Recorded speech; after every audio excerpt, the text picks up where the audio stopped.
Let's go a little deeper into the yin and yang aspects, okay? Some of it was coming up yesterday, but I would like for you to understand it more energetically and spiritually, and then tactically, okay? So a thing that I've long said is, well, let's go back to the sparring video. What I was describing was, you're going to connect to the center, right? Which you can do because he's going to give you yang energy as he's trying to attack you in the sparring video, okay? Everyone understand that? Okay, no matter what, he might not use spinal displacement, but there is yang aspect present. There's yang aspect present right now, okay? And if I match that level of yang aspect, if I internalize that and match it, we're going to adhere. Does that make sense? That's what's going to happen, okay? And what I do with his aggression is ego tripartite mind. Therefore, it's going to be filled with tension. It's going to have some of the repulsion, attraction, behavioral pattern in it, okay? And that's going to be your yang aspect, regardless of spinal displacement, that you can adhere to by matching it internally, okay? And with that, all I did was get him to tilt. Going back to yesterday's video, I told you don't need a lot of tilt. That's enough tilt, okay? And in martial application, it's not going to be this. It'll be that. Got it? And all throughout that video of Aikido and sparring, he would untilt himself. Do you see that? Okay? And so while you're here and it looks like, yeah, I'm just going to ED me, and I guess you could if you were strong enough, but it's not Jiu-jitsu at that point, okay? You're going to wait for him to counter the initial kazushi. Do you understand? Okay? And so because you have the center connection, he's never totally free of what he's going to do. So when he counters it, you're moving his center into and past the posture that he wanted. And because he went from here, as opposed to here to here, he went from here to here. Do you see that? There's going to be more yang aspect at that point when he resists that greater angle in his posture. Okay? And so he'll do something else to try to gain his posture. You see? So here, he moved his base of support back under his line of gravity. Well, now you have boom, the throwing energy that you saw me utilize at times. Does everyone understand that process? Okay? All right, so in his attack was that fear, ego, tripartite, tension, yang. In his kazushi correction, it's present again, and that's why you can do your Aikido there. Understood? Okay. That is also why, in Kihon Waza, it's when he does the prescribed spinal displacement, you generate all that. It's just automatically generated in the form by telling him, you have to push. Do you see? There's a tension in his body. So I don't know, you can't do it, so don't freak out. But have your arms super loose. It never holds positional integrity on the 12-6 line. Do you understand? And now push with your body though. Do you see? The arm just goes back. Do you see that? There's nothing I can do. He does that again. There's nothing I can do with that lack of inertia going forward. Okay? So he goes, he pushes, and I do, and it's very limited effect, do you see, on Ikkyo. Does everyone understand? When he locks his body in, he locks to his arm, then big effect. Understood? Okay.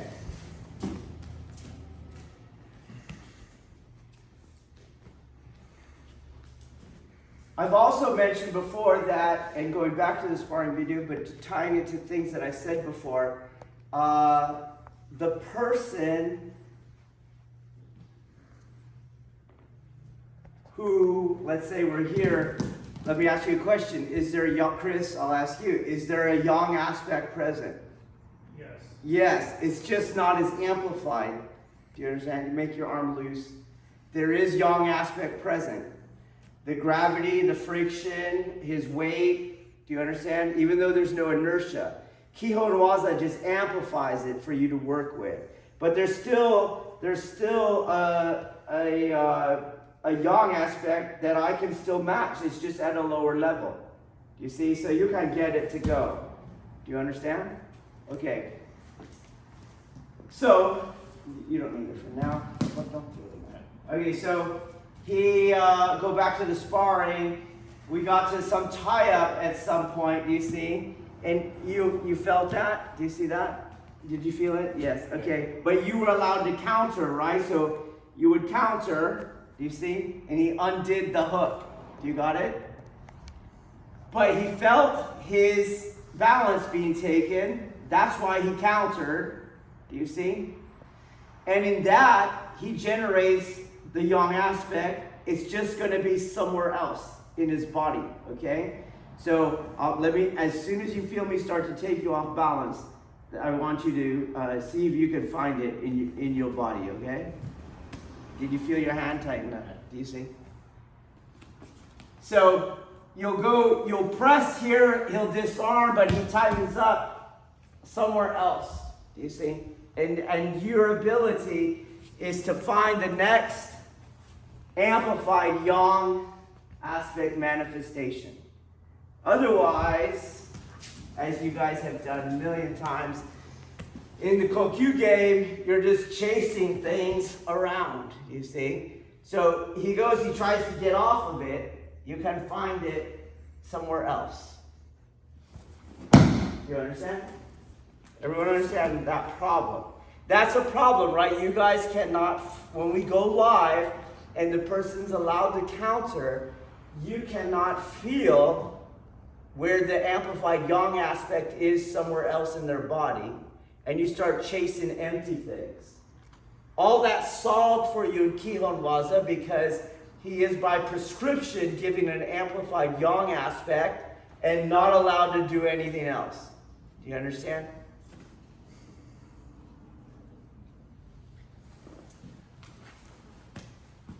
When we go back to this example, okay, and he feels that, and he goes to counter it, put your clinch back on, okay, he goes to counter it, do you see that?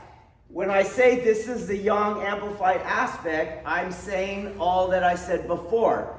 The ego tripartite, fear, attraction, repulsion, behavioral pattern is here. Do you understand that? Okay? If I punch that person, in all likelihood, he's going to tense up. Okay? Why? Because of the concentric nature of fear, ego tripartite, mind, and tension. Do you see? And if I hit him, if he's not trained, it'll trigger his ego tripartite mind and he will tense up. Got it? And then you'll have yang aspect throughout his body at an amplified rate that you could do something with. So some of the things that we've done on that is in the law enforcement. So when we pull,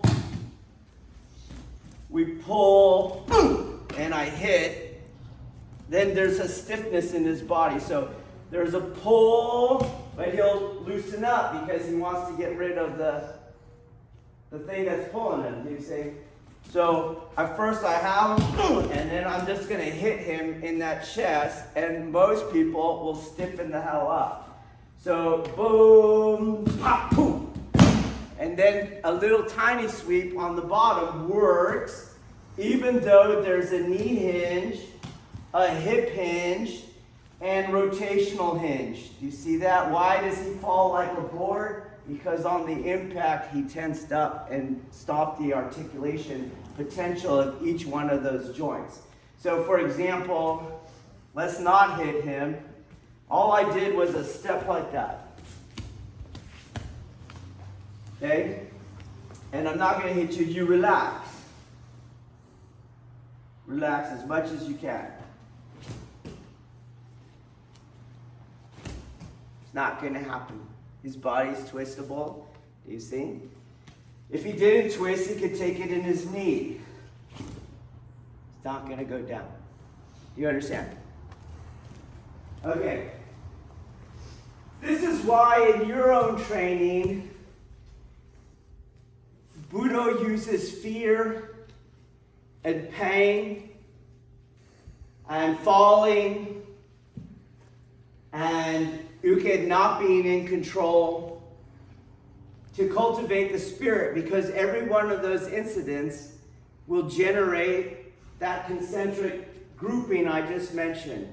Ego tripartite mind, tension. So as you bring stress, you now have a chance to adapt yourself to not respond, not react with that concentric grouping. Okay? Same thing goes on Nage's side. When you go your yang-yang clash, all that concentric grouping is present again. Okay? Just like in sparring, in the sparring day, when you guys are going here, and he makes that arm dead, you're trying for that as opposed to, wait, it's going to show up again later. Go to there, right?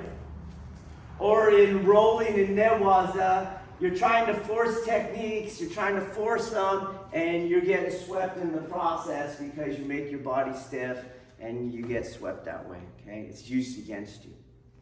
Again, as I mentioned, only untrained people do that. So I don't care if you actually wear a hakama, right? And you're at a dojo and you train in an art. What I mean by untrained is you are still unconsciously controlled by that concentric ego tripartite mind grouping, okay? So it's not uncommon, as I saw, for example, a video where that was understood, not in this way, but understood enough that if I hit something, that he will tense up. Okay? So I'll hit, and it makes his arm tense. Okay? Most people, not trained people. Most people. Boom, I hit his arm, there'll be a tension, boom, and then you can do a sumiyotoshi variation. Do you understand? Okay. So it's got to be a 2-beat, right? If I just go here, maybe I got it because he's holding it himself. If you want, you can relax, and I'll lose it, okay? But I hit, boom, and then you can get it to go. Do you understand? Okay, so your goal of hitting is not to knock it down. Your goal of hitting is just to spark that tension in his body, and then use that tension to utilize this ledge here. Do you understand? For you to push. Okay, try it. And answer questions, okay? So I saw that I was able to take his balance right to shikaku, just dipping the elbow out, and you're gonna get his balance in sumiyotoshi, right? Corner drop, okay? Now understanding the concentric grouping, what allowed that to mechanically function? You guys tell me. The fact that it becomes a rigid lever. Okay. Do you guys understand that? Or you got to go deeper because it's a concentric group. What allowed that to happen? You see, it's arising simultaneously with it becoming a leverage point. Okay? In other words, it's not a leverage point if it moves in space. Do you understand? So something kept it in space. Simultaneously with it becoming a leverage point, what else happened? Tension. Yeah, the tension in his body, and simultaneously with the tension in his body. The fear. The fear, do you see that? And simultaneously with the fear. Wanting to avoid Okay, he's on that behavioral pattern of avoidance and desire, right? He was desiring to not go down. That made him push back on it, okay? He's attracted to, so he's attracted to not going down, and he's trying to avoid going down, and it brought tension into his body, okay? And then what else is also simultaneously happening? Once you have all those things as an aggregate, as a combination of things, how do I describe that? The ego tripartite mind is functioning fully, okay? If you look, and again, as I said, it's untrained people who do that, okay? That's a fear response. That's an untrained body-mind, okay? Our reduction to the ego tripartite mind is an untrained person. That's what it means by definition, okay? It doesn't have anything to do with your rank, or how many techniques you study, or how much you go. You're currently untrained. Got it? Okay. Because if you take away even one segment of that aggregate, it all goes away. Because it's concentric. It all goes away. Okay? So if you look at it and he goes to hit it, it's the Three Stooges. Do you understand? It's my reaction that I gave it just enough that he can start leveraging on it. It's the same thing when he goes to push the shoulder, do a cross push. He goes to push the shoulder. I stepped back, but if you paid attention, there was a moment I got heel weighted. You see? And that had an impact on my line of gravity. Why did I do that? Because I tensed up and resisted. If I don't resist and I let him push me, it just triggers the other movement. You see? You guys see that? Okay. This is one reason why from Kenpo to my Aikido, you always work with the angle cancellation.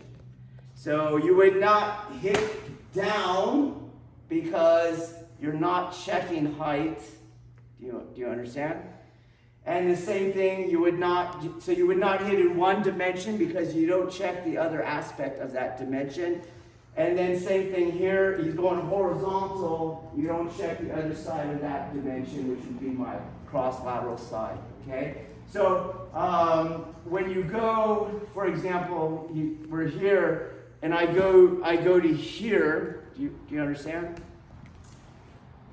I have to understand, one, there's that height, and I'm not going to let that arm escape so that it goes down and around and hits me back. So I have a check here, right? And my cut has that little jerk, you see? When I take his height, it's boom, simultaneously out, so I get that cross-lateral side. And then here is where you would do your attack. Do you understand that? Everyone makes sense? Okay. And we bring that angle cancellation, that's what we call it, where you're cutting diagonals through height, width, and depth. We bring that into every single technique we do here. So you could look for it every time. Okay? All right. There are other ways without it being a matter of a fear-generated response that you can have this work as a leverage point. Okay? The first way is he's actually lifting up his arm. So you have your knife.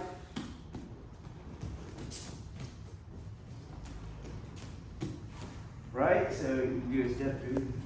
His arm is lifting. The elbow is lifting. Do you see that? So as it's lifting, in his intention to lift the knife, it creates the leverage there. Everyone understand? Okay? Another way is that you use rotation to generate that positional integrity that you could use. Okay? So the first one, as it's coming up, you're going to take it out. So let me show you. I'm not hitting it first. I'm not going boom and then out. As it's coming in, I'm picking it out. Got it? in and amidst its intention to come up and stick it. So it's in, boom. Then the other one is the inertia. So he's going that way, do you see? I keep him going that way, and as I turn it, and now I'm doing the same thing. It's going forward and out on the rotation. Therefore, as I go rearward and in, it has positional integrity to my idimi. Okay? Everyone with me? So I'll do it one more time. Boom. On the other one, this way. Boom. Okay? And I want you to feel, it doesn't have anything to do with his psychological inability to free himself from his ego tripartite mind. Okay? We're operating one, at the level intention, and two, we're using rotational inertia to give the elbow positional integrity for projection. We are increasing the yang aspect, that's what we're doing, that's what I mean by positional integrity, so that I can use it to throw. Okay, try it. So let's go back on there's two ways of doing this with two different force engines, okay? There's the first one where you wait for a reaction, and then you've increased the yang, so you have positional integrity in the joint, meaning the joint, loosen, the joint won't open, and nor will this joint allow it to rotate. Do you understand? Do you thoroughly understand that? Okay. I don't think you do. So if he pushes down, nope. You're going to do that hand, you're going to push down. If my elbow joint is allowed to function, his energy is dispersing and disseminating out the bottom of that articulation. It will not pull on my center. There's no energy affecting my center. Okay? Same thing, he pushes on it and I free my shoulder joint. It will not go into my center. Okay? If you combine the two, boom, you're trapping, etc. Okay? Why did it work? Because the fear response, the egocentric, ego tripartite functioning upon being hit, I am the one who locked my shoulder articulation and my elbow articulation, making this an external ledge that could be overpowered and then take my center. That's what happened. I did that externally, okay? But what I said was, there's yang aspects already here, okay? And you just have to match it. That's all you have to do. So you can make your elbow loose, your shoulder loose. If I overpower it, that's how you get that other stuff. But if you don't overpower it, you can move him. So you want loosen your arm. Just loosen it and get out of it. But I keep it. You feel the friction go. Every time you move, I have to change it. Do you see that? Because the tension goes somewhere else. I cannot overpower the yang as in that first engine. Otherwise, you have to resort to those. I call them psychological tricks of the unskilled. They only work on the unskilled. Okay? So instead, I'm matching him and I can now move him. Do you understand? Okay. In other words, when this refused to articulate and this refused to articulate, you could say it's yang at the 10th power, yang at the 10th power. Got it? Okay. So now I could do yang at the 10th power. If I could do yang to the 100th power, the arm would bend and the shoulder would do it as well. Okay? I kind of made him match my intention.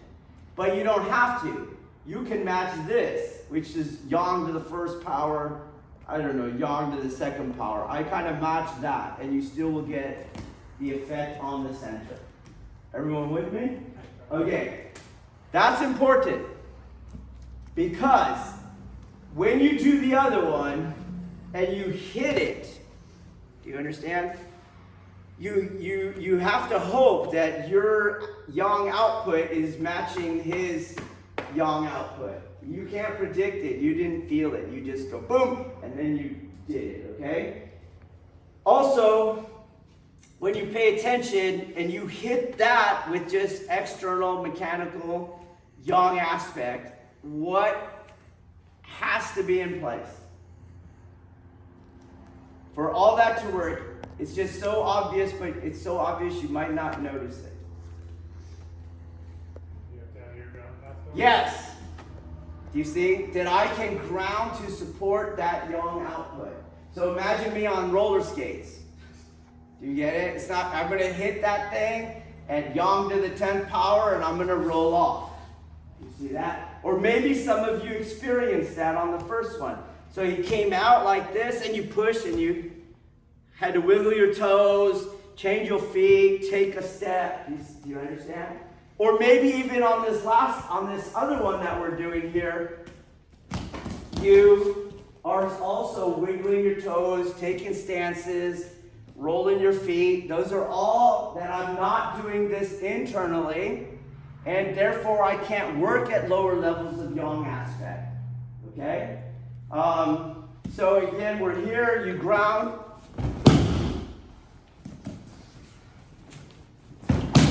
Let's pass. Ground. Okay? As a side note, because we saw this over here, a lot of times people do sumiyotoshi, and you stabilize the elbow by over-prescribing uke to hold on.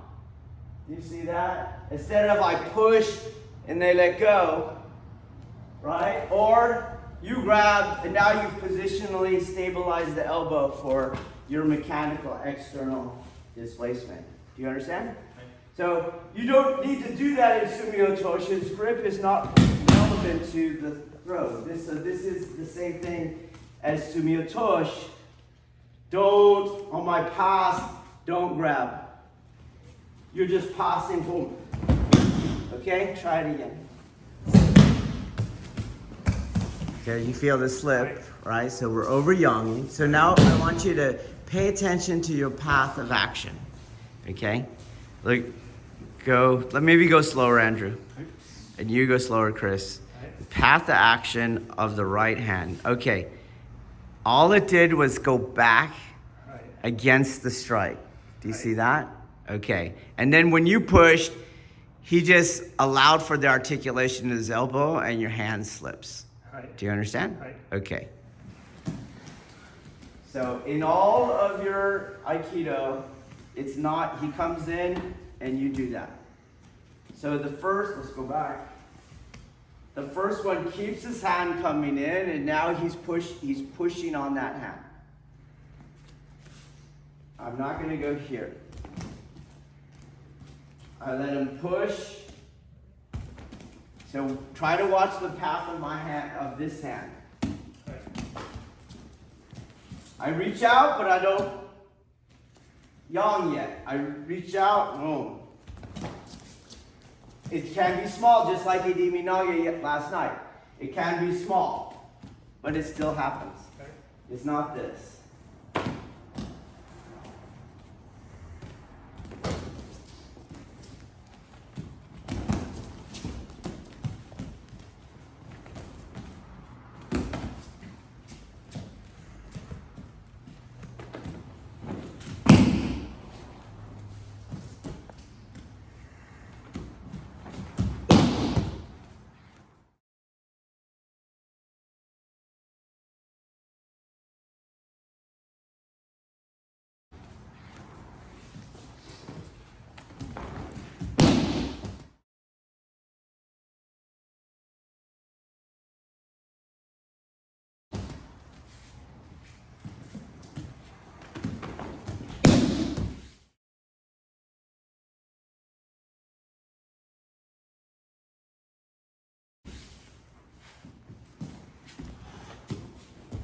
Too much fun.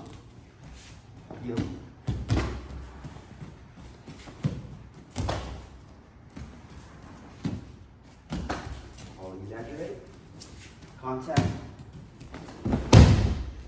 try it. I'm just using this for energetic reasons, okay? This is like, for example, tactically, this would have to be like an ambush move. The dude was here, and I'll, whoa! You see? And I do that tiny little angle, and you'd be attacking, right? So, and then drop. Do you understand? That's not a good knife technique. Stand in the middle and let a guy from a step away come in and do that kind of stuff. You got it? Okay. Same thing on this technique as he's coming around. The only reason that you would go back to the inside is because he passed. He's passing the knife. He's coming around. He's trying to take this one. This one, dude. Follow the energy. You see? You get it? So you would feel that. You see? Rather than yonging here, you'd pass it. Boom, you feel it. Boom. And let it go past you. And then again, you would do boom. Try you one. But energetically, it brings up what was happening on the head in Ininage yesterday. How by touching the head, am I moving the whole center? Here, it's the elbow. Do you understand? So I just feel the elbow. I want to feel that. You see? And not let it go off.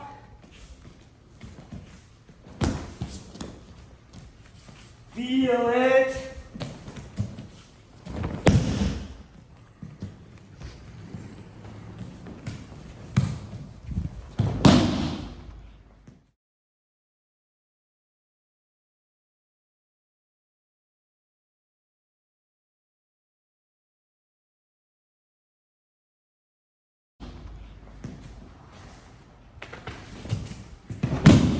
Of course, I can't be.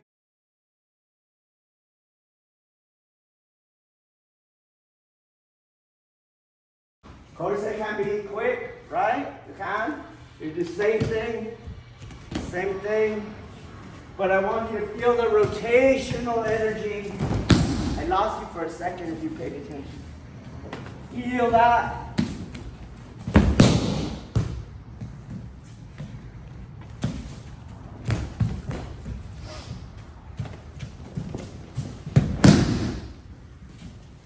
The hands are relevant, whether it's a finger or not, this way or that, not relevant. Okay, try it.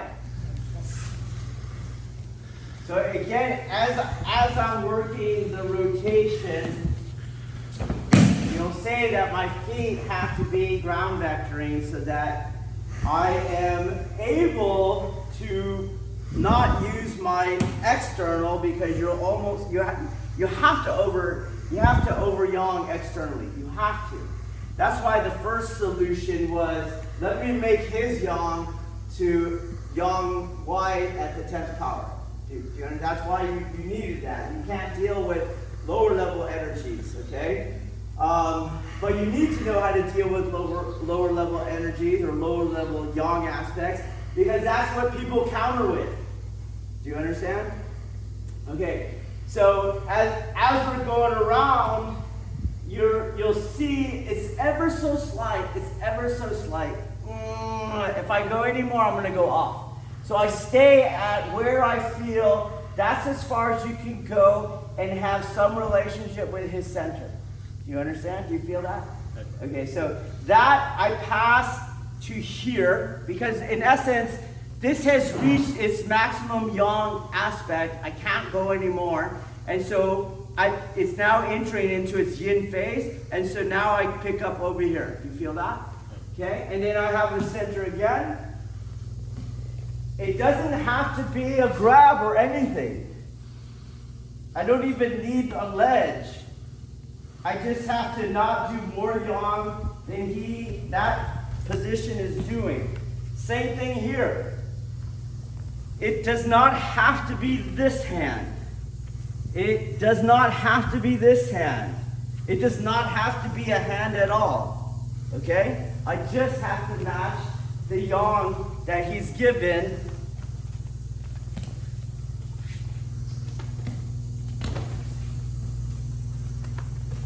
Right there. Okay? Do you understand? And that has to be, I have to have, as Chris said, I have to have positional integrity at the ground.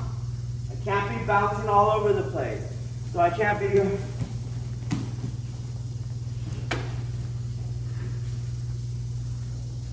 My body, push, you see? Push, you see? I move, push, push, push. Again, it's not strength. Here's my finger, push. That's not what's happening, okay? Then as you guys go here, you smell the throw. He will change. Every weekend will change. To some degree, we feel it's coming off running. Just a little. But if I continue with the relationship, it's back on. He changes, I make it back on. You see? Why you guys are losing the arm is you're not grounding, you're not using rebounding yang aspect, and you're over-yonging, and you're not adapting as he starts to fall. You just aim right here. Your hand slides down. It's the relationship. The relationship. The relationship.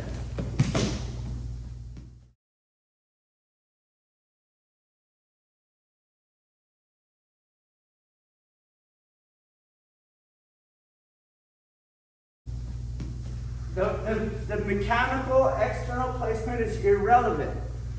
So you're feeling, I had to go this way to not fall off his arm and go and catch it at the bottom. As he starts to turn around, turn it even more. As he starts to do that, you see?